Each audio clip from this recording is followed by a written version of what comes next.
Hello, welcome to news on NTAi International. I'm Nancy Godiangunihu, welcoming you with the interpreter Grace Ilori. First, the headlines. Minister of Aviation briefs President Buhari on team's visit to Zamfara State, reassures the nation of federal government's resolve to ending criminality. And NPC insists no hike in fuel price, advises Nigerians against panic buying. And federal government maps out plan for distribution of COVID-19 vaccine as first batch arrives Nigeria in few hours.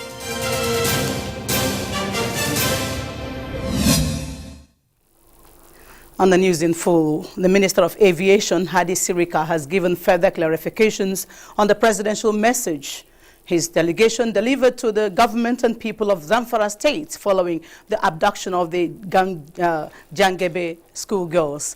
Addressing journalists after an audience with President Muhammadu Buhari, the minister assures the nation of the unshakable resolve of the federal government towards putting an end to such acts of criminality.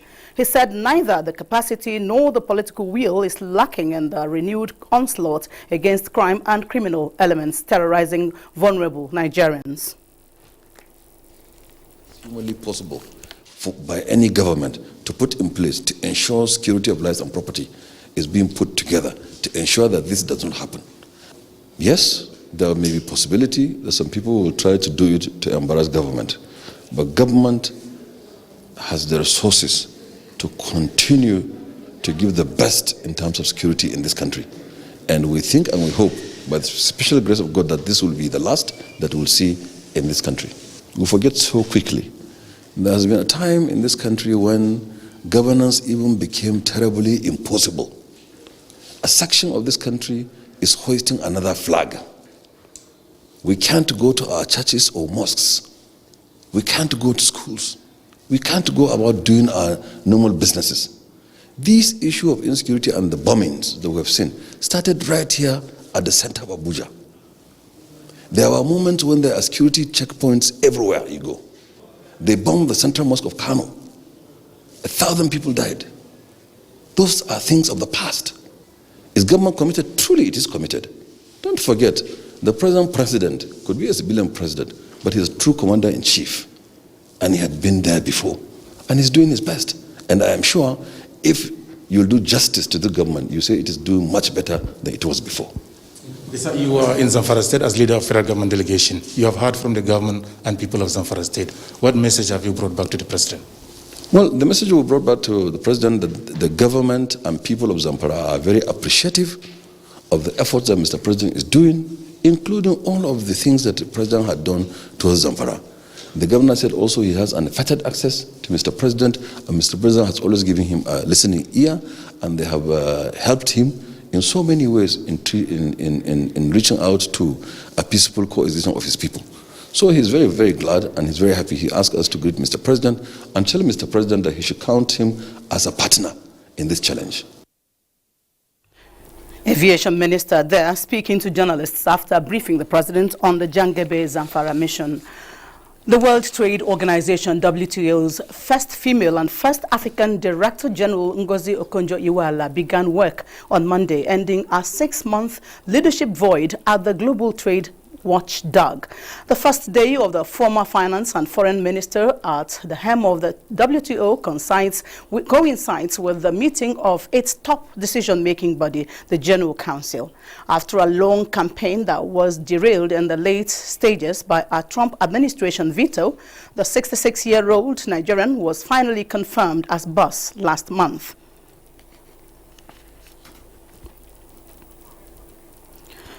Dr. Ngozi Okonjo-Iweala had pledged to forget business as usual at the body, which is struggling to strike new deals and whose arbitration functions are paralyzed. Its 164 member states will discuss topics such as trade rules on COVID-19 vaccine distribution, which Okonjo-Iweala has identified. And turning to the petroleum sector, queues have returned to major gas stations in the Federal Capital Territory and its environs following artificial fuel scarcity occasioned by fuel marketers in anticipation of hike in price. Charles Alpha has the situation report. From every turn to major highways in some parts of the Federal Capital Territory are long queues of vehicles waiting patiently to buy fuel. While some fear it may never get to them because of the stretch of the queue, others lament the inconveniences the situation is causing them. Since morning I've been here so that I can pick my children from school. Since 7 o'clock, I'm just getting here. At what time? At 12:22. Some filling stations, if you go there, they say they don't have the fuel. Some filling stations, they don't want to sell. Even the little one I had now, it was a machine guy that sold it to me. This is not up to 2 liters. I bought it 2,000 naira. The situation has opened up opportunities for black marketers to sell the product at very high prices. Meanwhile, the Department of Petroleum Resources, DPR, has warned that sanctions will be taken against any filling station holding or selling above the approved pump price. Any station we are saying that is not selling petroleum product and is holding is going to be punished accordingly. We have enough product. All the depots are trucking out all the product we have. So we're ensuring the country that will have enough product. The DPR urged fuel marketers not to engage in arbitrary hike in prices or fuel holding that could inflict hardship on Nigerians. In Abuja, Charles Alpha, NTAi News. And on the health scene, the federal government has rolled out COVID-19 vaccine strategy ahead of the 4 million doses expected to arrive the country in few hours. Tagged Teach, the strategy will ensure accurate database for tracking and tracing by NAFDAC, as well as opportunity to follow up in case of reactions and adverse effects. Basi Taipman has the report. Teach is an acronym for the COVID-19 vaccine rollout strategy that adopts traditional approach to vaccination, uses electronic and assisted registration for eligible Nigerians. It also has provision for house-to-house registration, make the vaccine accessible to those who do not have internet access. The Teach strategy also has phases for vaccination in the country, beginning with the frontline workers and elderly above 50 years with underlying health problems. The president, vice presidents with state governors, and ministers will also be vaccinated in the first phase to assure Nigerians of safety of the vaccines. We feel that with the collaboration that exists between the national and the subnational level, we'll be able to roll out these vaccines in a way that will be testament to the resources, both human and material, that exist within the Nigerian polity. This is not a time to work at cross purposes. It is not a time to be making private or parallel arrangements for vaccine procurement or vaccine administration. This will only disorganize what has been so carefully planned out and create chaos. Vaccines that are not approved by NAFDAC will be determined as dangerous and they will be seized by customs and NAFDAC. State and local governments with higher disease burden will follow before the rest of the population will be vaccinated. Experts, however, advise that vaccination alone is not enough to stop the spread of the virus, but that Nigerians should continue to adhere to safety protocols. Basi Taipang, NTAi News. Now, since Nigeria recorded its first case of coronavirus disease, the Presidential Task Force on COVID-19 says the memory of the loss of lives remains fresh in the minds of all and serves as a motivation to sustain the fight against the virus. The past year also highlights the sacrifices and diligence with which all Nigerians, especially frontline workers, have combated the pandemic, and the media, which has been communicating the risk associated with the virus.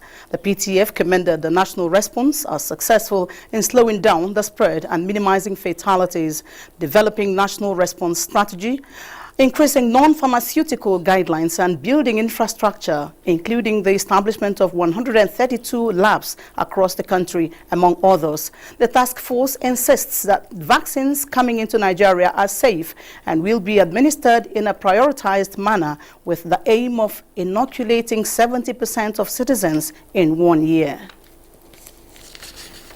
Objectives behind the aforementioned German facts on vaccines shall remain far-fetched if we fail to overcome the following. 1, vaccine hesitancy and skepticism. 2, elite resistance, which has shown its ugly head very, very recently. Poor emergence of unauthorized or fake vaccines. Collaboration and support from subnationals. And mass COVAX vaccination rollout begins in Africa, and former French president jailed for corruption. Let's join Obiageli Ugwoke for more on Global Update. African countries are starting mass COVID inoculations drive using vaccines supplied through a scheme set up to share doses fairly with poorer nations. Ivory Coast is one of the first to benefit from the UN-backed COVAX distribution initiative. With injections beginning Monday, Ghana has also launched its vaccination drive this week. Ghana's President Nana Akufo-Addo on Monday became the first to receive a coronavirus vaccine through the scheme. The rollout will initially focus on the most vulnerable, those with serious underlying health issues, and essential workers such as medical professionals, teachers, police, and journalists. In South Africa, President Cyril Ramaphosa has announced that restrictions put in place to control the spread of coronavirus will be lowered to level 1 from level 3. He said that restrictions put in place over the holiday period has succeeded in reducing infections level from 90,000 a week at the end of December to 10,000 new infections last week. Meanwhile, global death tally from the virus has surpassed 2.5 million from the total confirmed 114.766 million positive cases. And Nigeria Center for Disease Control confirms 240 new cases of COVID-19 in the country. As of 28 February 2021, that brings the country's confirmed cases to 155,657. In the meantime, French ex-president Nicolas Sarkozy has been sentenced to 3 years in jail, 2 of them suspended for corruption.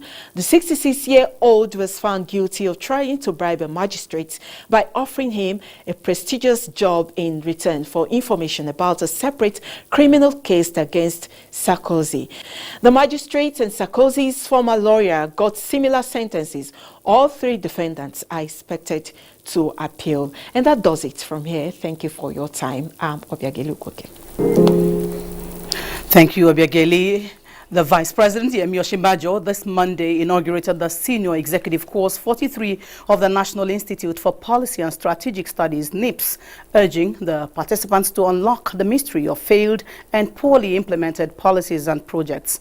Describing the participants as a body of knowledge that is desperately needed now by the country, the Vice President urged them to promote a practical, nitty-gritty guide to implementing projects and policies, while commending the commitment and contributions of NIPS to critical national issues through policy briefs, policy advice, and other strategic interventions. Vice President Osinbajo assured staff, participants, and management of the federal government's continued support to institutions, especially in the upgrade of facilities, but tasked the NIPS management to be innovative in addressing its problems. The theme of this course 43 program is Getting Things Done, Strategies for the Implementation of Policies and Programs in Nigeria. Laolu Akonde, Senior Special Assistant to the President on Media and Publicity in the Office of the Vice President, in a release said participants of the Senior Executive Course 43 are drawn from the private sector, the public service, including paramilitary organizations and the armed forces. And on the gender front, time has come for the messages of peace, justice and unity to be emphasized and drummed into the fabrics of society and the citizenry if humanity is to surmount current challenges bedeviling it. The take-home was at the International Parliament for Safety, Peace and Justice during the swearing-in of the first Minister of Women Affairs Africa, Momso Demian-Dati, captured the event. Perform my duties and exercise. Dr. Juanita Wendu, a PhD holder in peace and conflict resolution, teacher, motivational speaker and preacher, taking oath of office as the first Minister for Women Affairs Africa on the platform of the International Parliament for Safety, Peace, Justice, United Nations. We are going to look into various problems that faces African women. Violence, wars, rape, and a lot of them. Above all, hunger. The place of peace in socio-economic and political development of any society is said to be top, and that explains why President Muhammadu Buhari, represented by the Senior Special Advisor to the President on Media and Publicity, Femi Adesina, was quick to stress its position in nation building. Our own national anthem, it says to build a nation where peace and justice shall reign. The two go together. If we want peace, there must be justice. The International Parliament for Safety, Peace and Justice has operated for over 34 years in Palimosi. It is an intergovernmental organization of states and has today parliamentary and diplomatic delegation in more than 130 nations. Always preach forgiveness. Special guests at the event who acknowledged the critical place of women in peace building are optimistic that with recent appointments of Nigerian women in key offices globally, there is hope for a better nation. Momso Demian-Dati, NTAi News. You're watching the news on NTAi International. Stay tuned for more reports after the break.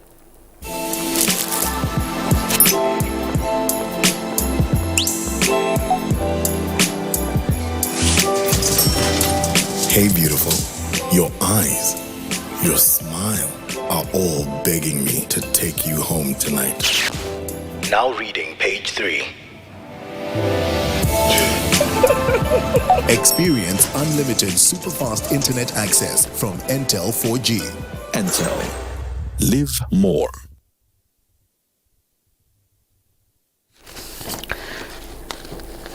Just like yesterday, the clock has again turned around to another March when the International Women's Day is observed. This year is, however, focusing on celebrating every woman's rights and zero tolerance for discrimination and inequality. Momso Demian-Dati reports. Diverse groups of women and international partners rubbing minds ahead of this year's International Women's Day. Because of the trauma, the young ladies, the creation of an inclusive world. Say no to gender-based inequality.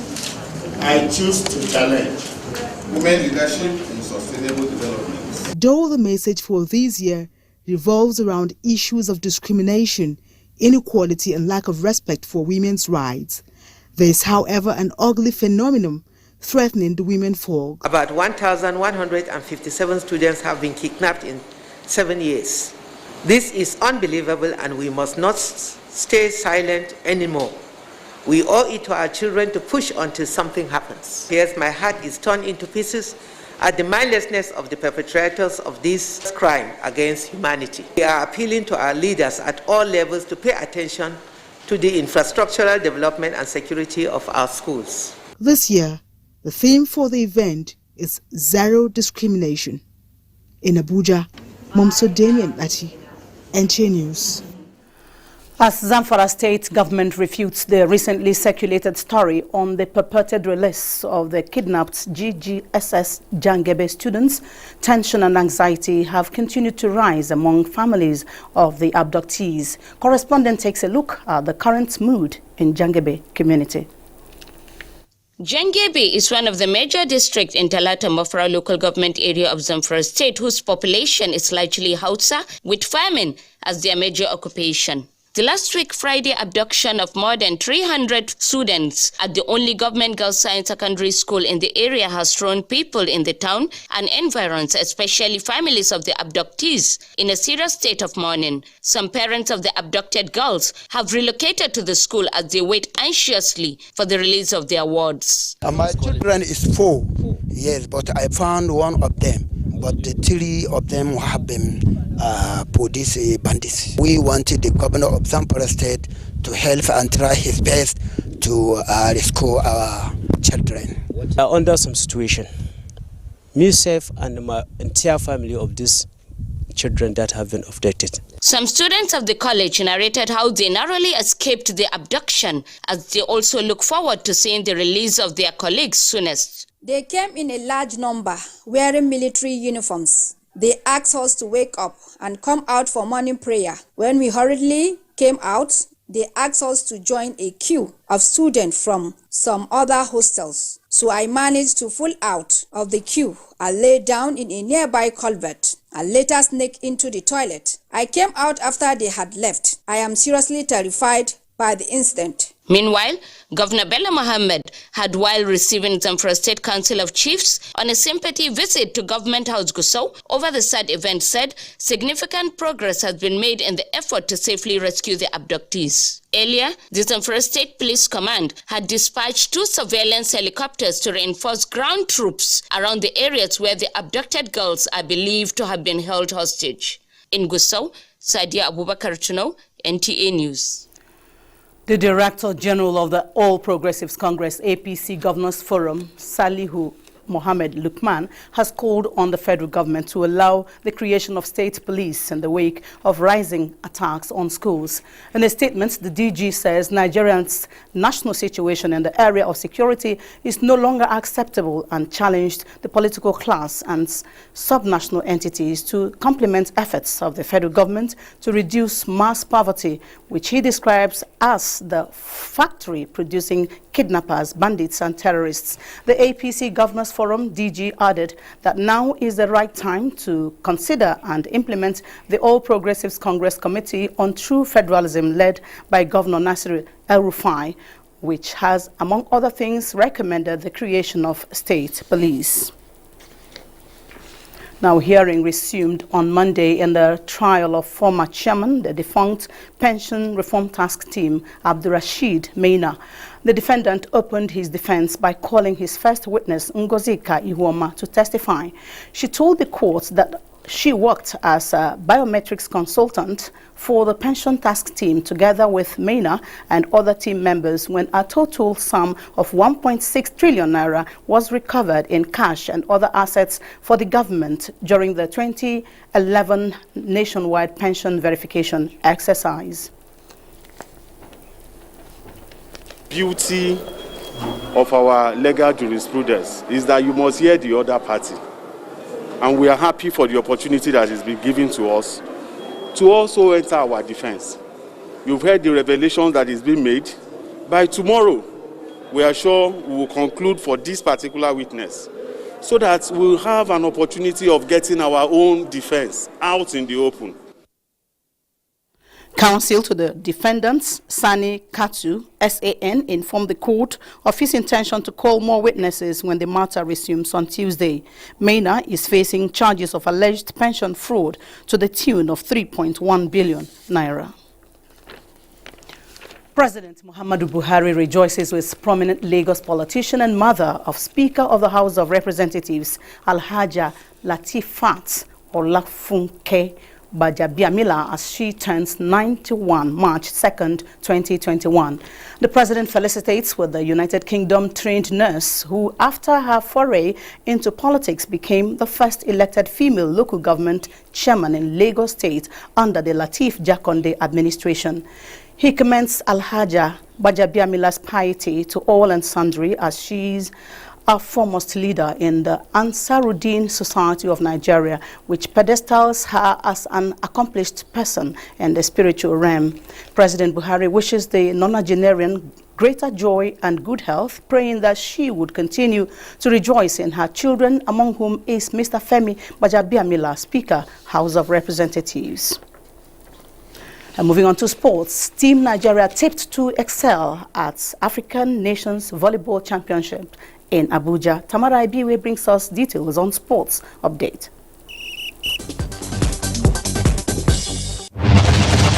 Welcome to Sports Update. With hostilities set to begin in the 2021 Under-18 Girls and Under-19 Boys African Nations Volleyball Championships in Abuja on Thursday, the Nigeria Volleyball Federation expresses optimism in the ability of the nation's representatives to excel in the week-long tournament en route to the World Cups. Oh, definitely we have to go up. We want to defend our position on the 19.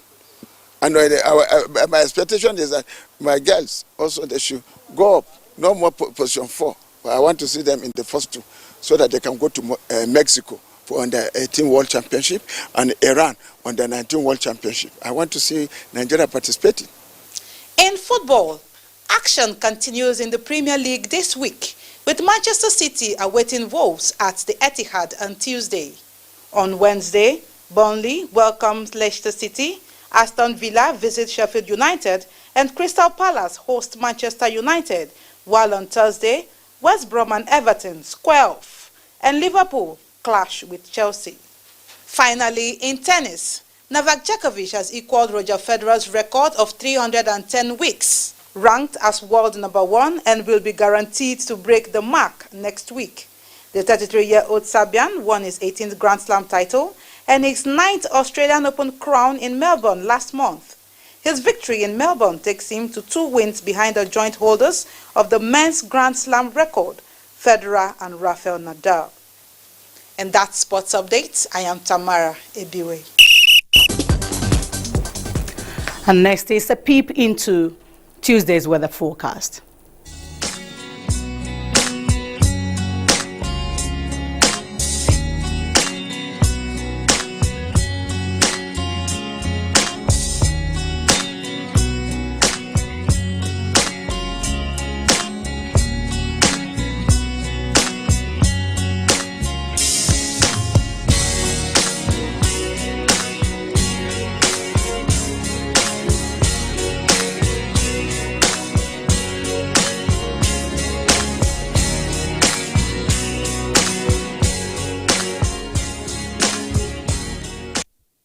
And that's the news. On behalf of the interpreter, Grace Ilori, I'm Nancy Godiangunihu, thanking you for watching. Always remember to join hands with the NTAi in fighting rape and rapists.